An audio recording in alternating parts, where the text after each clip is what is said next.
రైతు సోదరులందరికీ నా నమస్కారాలు. నా పేరు పేరం రాజమోహన్ రెడ్డి. ఈ వీడియో అనేది ప్రకాశం జిల్లా దర్శి నుంచి చేస్తున్నాను. ప్రజెంటు మీరు చూస్తున్న ఈ గొప్ప వెరైటీ వచ్చేసరికి DRR డాన్ 75. ఇది రాజేందర్ నగర్ నుంచి మినీ కిట్ అనేది తీసుకురావడం జరిగింది. దీన్ని తీసుకొచ్చి స్టెప్పులు డెవలప్ చేశాను. ముందుగా ఇంత గొప్ప వెరైటీని మినీ కిట్ రూపంలో మన రైతు సోదరులందరికీ ఇచ్చిన సైంటిస్టులందరికీ నా హృదయపూర్వక నమస్కారాలు తెలియజేస్తున్నాను. ఎందుకంటే గతంలో చాలా వెరైటీలు చూశాను, కానీ ఇలాంటి గొప్ప వెరైటీ అనేది నేను ఎప్పుడు చూడలేదు. సైంటిస్టులు అందరికీ ఈ వెరైటీని డెవలప్ చేసిన సైంటిస్టులు మరియు వాళ్ళ టీము అందరికీ రైతులందరి తరపున కృతజ్ఞతలు తెలియజేస్తున్నాను. ఈ DRR డాన్ 75 అనే వెరైటీని ఈ మినీ కిట్ రూపంలో మనం తీసుకొచ్చి మన ఫీల్డ్లో డెవలప్ చేయడం జరిగింది. దీని పంటకాలం వచ్చేసరికి 130 నుంచి 135 రోజులు ఉంటుంది. దీని దిగుబడి సామర్థ్యం వచ్చేసరికి చాలామంది రైతులు అండ్ సైంటిస్టులు అందరూ కలిపి ఈ వెరైటీ దిగుబడి వచ్చేసరికి 50 క్వింటాల వరకు వస్తుందని చాలామంది చెప్పారు. నేను కూడా ఈ మినీ కిట్ వేసినప్పుడు నా పొలంలో కూడా 50 క్వింటాలు, 1 క్వింటా అటో ఇటో వచ్చే విధంగా కనిపిస్తుంది. చూడండి రైతు సోదరులారా, వెన్ను అనేది చాలా పొడుగ్గా ఉంది. ఒక్కొక్క వెన్నుకు వచ్చేసరికి 400 గింజలు ఉంటాయి. ప్రతి గింజ చివరి వరకు పాలు పోసుకుంటుంది. ఈ DRR డాన్ 75 అనే వరి రకం వచ్చేసరికి వెన్ను అనేది చాలా పొడుగ్గా ఉంటుంది. ఒక్కొక్క ఎన్నులో 400 గింజల వరకు ఉంటాయి. దీని గింజ వచ్చేసరికి BPT కన్నా కొంచెం లావు ఉంటుంది, 10 కన్నా కొంచెం సన్నం ఉంటుంది. ఇది మిల్లర్లు కొనడానికైతే మేము టెస్టింగ్ చేసినప్పుడు ఏంటంటే ఎటువంటి అబ్జెక్షన్ అనేది తెలపలేదు. దీని దిగుబడి సామర్థ్యం వచ్చేసరికి ఎకరానికి 50 క్వింటాలు నమోదు చేస్తుందని మా చుట్టుపక్కల రైతులందరూ దీన్ని అప్రాక్సిమేట్గా తెలపడం జరిగింది.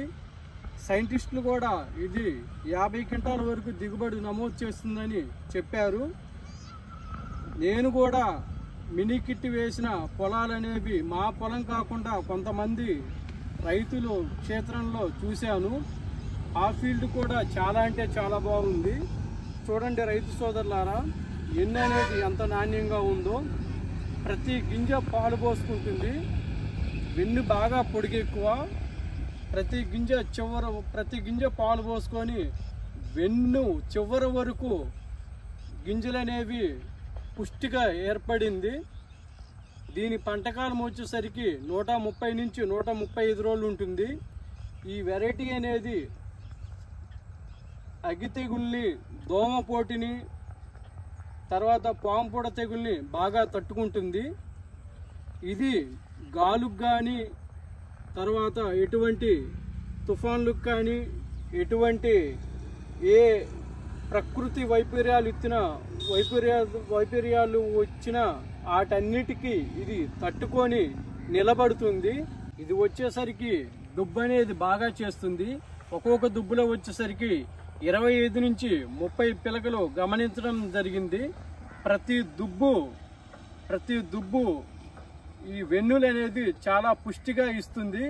కొన్ని వెరైటీలు ఏంటంటే దుబ్బు చేసిన కొన్ని ఎన్నులు అనేవి పైకి రావు. ఈ వెరైటీకి ఏంటంటే ప్రతి దుబ్బు అనేది ప్రతి పిలక అనేది పైకి రావడం, ఒడ్లు పోసుకోవడం, పైకి వచ్చేసి పిలక అంటే వెన్ను వచ్చేసి పాలు పోసుకోవడం జరుగుతుంది. అందువల్ల ఈ వెరైటీ బాగా దిగుబడి అనేది ఎక్కువగా నమోదు చేస్తుంది. దీని యొక్క గింజ పరిమాణం వచ్చేసరికి BPT కన్నా కొంచెం లావు ఉంటుంది, 1010 కన్నా కొంచెం సన్నగా ఉంటుంది. ఇది మేము మిల్లర్లో చూపించినప్పుడు వాళ్ళైతే అబ్జెక్షన్ పెట్టలేదు.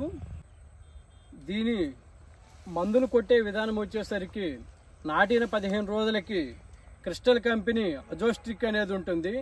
అది వచ్చేసరికి ఎకరానికి వచ్చేసరికి 250 ml కొట్టాలి.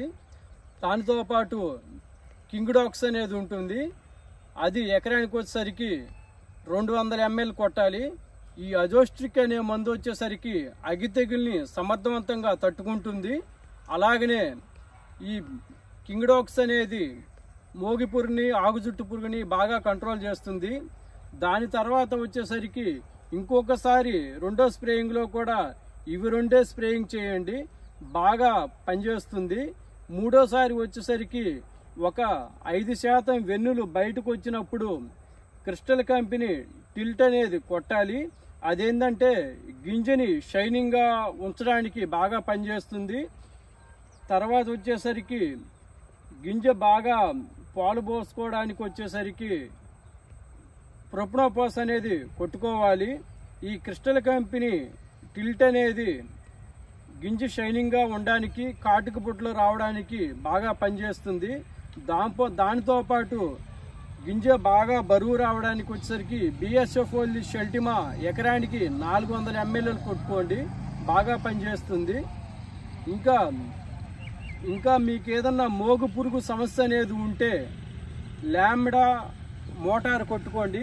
రైతు సోదరులారా ఒక్కటి గమనించగలరు, ప్రస్తుత పరిస్థితుల్లో ఈ మోగు పురుగు అనేది కొన్ని వెరైటీల్లో కంట్రోల్ అవ్వట్లేదు. ఏ వెరైటీలైనా కొంచెం వాతావరణం మార్పు వల్ల కంట్రోల్ అవ్వట్లేదు. దాంట్లో లాంబ్డా అనేది ఈ మోటారులో వచ్చేసరికి లాంబ్డా అనేది కంపల్సరిగా కొట్టాలి. ఈ లాంబ్డా కొట్టినాకనే మోగు పురుగు అనేది మీరు కొట్టినమ్మటే ఒక 10 నిమిషాల కల్లా చనిపోతుంది. లాంబ్డాలో మోటార్లో కొట్టినా ఓకే, తర్వాత కింగ్డాక్స్లో కొట్టినా ఓకే, ఒయేగా కొట్టినాలో ఓకే, మీ ఇష్టం వచ్చింది మీరు కొట్టుకోండి. మీకు ఏది అవైలబిలిటీలో ఉంటే అది కొట్టుకోండి. కంపల్సరిగా లాంబ్డా అనేది కంపల్సరిగా కొట్టండి. దీని యొక్క దిగుబడి సామర్థ్యం వచ్చేసరికి 50 క్వింటాల వరకు వస్తుంది. దీని పంటకాలం వచ్చేసరికి 130 నుంచి 135 రోజులు ఉంటుంది. ఇది అగ్గి తెగుల్ని, దోమపోటుని, పాంపొడ తెగుల్ని, మోగుపురిని బాగా తట్టుకుంటుంది. ఇది ఒక్కొక్క ఎన్నుకు వచ్చేసరికి 400 వరకు గింజలు ఉంటాయి. ప్రతి గింజ చివరి వరకు పాలు పోసుకుంటుంది. ఈ విత్తనం కావాలనుకున్న వారు డిస్క్రిప్షన్లో నెంబర్ ఇస్తాను, ఆ నెంబర్కి కాల్ చేయాల్సిందిగా రైతు సోదరులందరినీ కోరుచున్నాను. విత్తనం అనేది ఎటువంటి కల్తీ లేకుండా నీట్గా మనుషుల చేత కోపించి ఈ విత్తనం అనేది నా తోటి రైతు సోదరులందరికీ సప్లై చేస్తాను.